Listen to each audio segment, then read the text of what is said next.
Hi, I'm Harry Rothenberg from the Rothenberg Law Firm. Remember back when if you wanted to go shopping, you had to go shopping?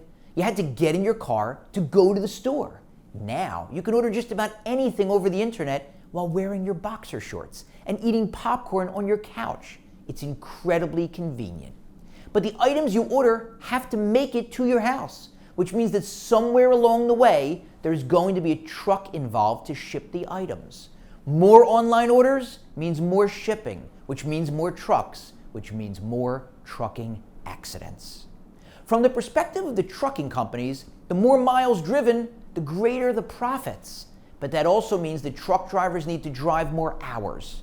And that's one of the biggest dangers that other drivers face. Truck drivers are often pressured by their employers.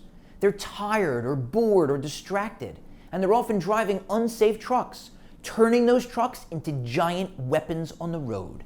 Except for extreme weather conditions, the most dangerous thing on a road or highway is a large truck. When a truck hits a car, the truck wins. In a collision involving a truck, it is almost always the driver or passenger of the other vehicle that gets seriously injured or killed, not the truck driver.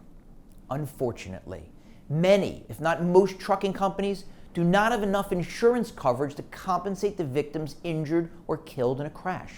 The federal government requires certain minimum levels of insurance for trucking companies, but those minimum levels have not been raised for many, many years due to pressure from trucking companies. And although there are rules and laws that regulate driver and truck safety, drivers and companies that violate the rules are usually let off with just a slap on the wrist. And that's why the minority of bad truck drivers and unsafe companies cause the majority of collisions on the road. I happen to live near the New Jersey Turnpike, which, like many highways, has a long section with two choices for travel. One set of lanes is for cars only, and one is for cars, trucks, and buses. The cars, trucks, and buses lane is almost always faster for cars because it has fewer vehicles.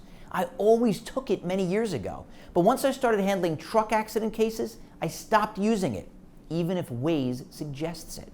I do not want to be on the same road with a truck if I can avoid it. If you're forced to drive near a truck, give it as much space as possible.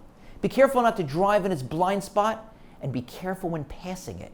Realize that trucks need far more distance to stop, so keep as much distance as you can between your vehicle and a truck in your lane behind you. If you have a choice, use roads and highways that do not allow trucks on them. And in bad weather, stay off the road if you can, and certainly stay as far away from trucks as possible. Stay safe.